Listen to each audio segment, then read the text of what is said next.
Tôi lừa cô ta nó có hai tiền. Bây giờ nhỏ học có lưu xia tôi chỉ muốn cô lại nó. Phía bây giờ hai tiền cô chỉ dễ tôi mình sẽ cho cô. Cô cháy tiền cô tôi chỉ ta luôn. Cô trở lại đa cùng một học nông học mong một học đi.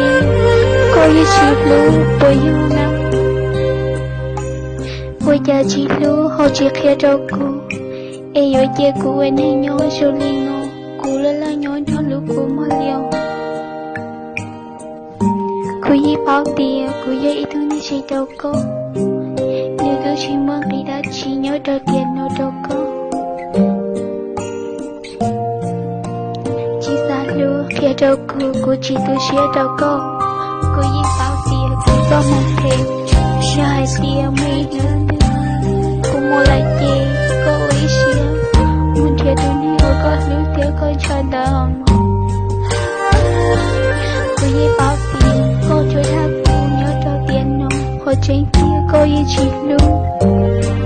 Tuy luôn cô yi hai tiền cô tôi chỉ biết con. Cô yi hai tiền cô tôi chỉ biết con. Ê cô tôi chỉ xa luôn. Tôi chỉ cô chỉ tôi xía cho cô. Tôi biết có yêu ở tao lên cho cô là cô chỉ tôi xía.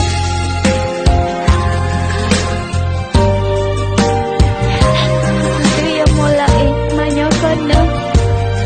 Sao có cô mà muốn thiệt tôi nên có luôn. Cô mang tiền mất ở tôi.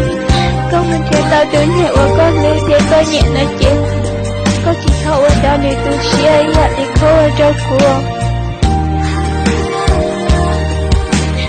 Có một thứ tao như vậy chứ. Chú có lưu xía còn đi. Lưu lưu là đâu. Lưu nào cũng như tôi nhẹ ở cô chỉ xa lưu. Chả mấy nữa thư em. Lưu họ chỉ xa lưu cô. Lưu cô chỉ xa lưu cô. Đi nào cũng có một thế gì. Cô yêu ý xía cho con. Tới khi cô yêu chỉ hứa lấy thương lòng. Chả hãy để cô yêu như có bố lo lặng. Yêu chỉ hứa lấy thương. Lời cô yêu chỉ hứa lấy thương lời tiếc. Chả hãy biết cô yêu chỉ phải dạy đâu cô. Em muốn nông em muốn yêu school lý chỉ muốn là đi đất chi. Lâu cô chỉ tu xuyên. Thọ có mỗi có lui đi cỡ rồi rồi. Cô mà liệu ý xuyên từ lâu. Cô yi bao tiền cô cho một thế. Thọ có mỗi có lui đi cỡ rồi nó. Nhưng mấy nếu tin có nào hết tiền. Cô đưa lại nói chuyện. Thọ có không vô lối chơi thương cô theo. Thì hai tiền cô chỉ thương. Còn mãi nó có mong. Giá thật hồi lỗ để chạy nghĩa chỉ muốn đi ở chi là. Ta chỉ cô yêu ở chàng vô cô muốn tốt nấu cười. Cô yêu chỉ vô cô là. Ê cô yêu ở chàng vô cô. Nói thương nó chỉ ở xin gia đình nói chuyện. Nhớ chung hai chuyện. Một lúc cô em thấy cô yêu nhớ nhớ cô. Một tốt ta cứ tiện lên nó. Khi nào cũng tốt một. Tôi chỉ bảo cô là chỉ tôi xin. Tôi lưu à. Lịch tiện chỉ yêu chỉ mua lòng. Ôi yêu chỉ tao xin chỉ xin lòng. Hỏi cô yêu tôi này ở cô đổ cho. Ta xin. Chỉ yêu chỉ tao xin chỉ lời chỉ. Mà mua con nữa.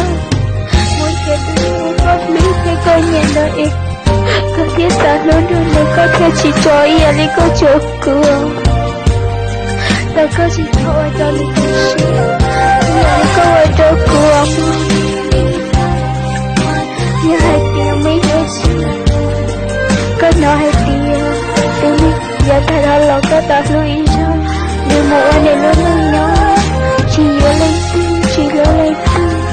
Nói chỉ thao có hồi lưu thương. Để có hồi chúa cho mình tiếng. Cô một ta lưu nên cho lại nói chuyện cho cô lưu xia. Hai tiếng cô mua lưu nên. Em lưu chỉ lưu cô lưu cô tu xia nói chuyện. che cô yêu ba cô tu xía, yêu cho cô tu xía tiêu.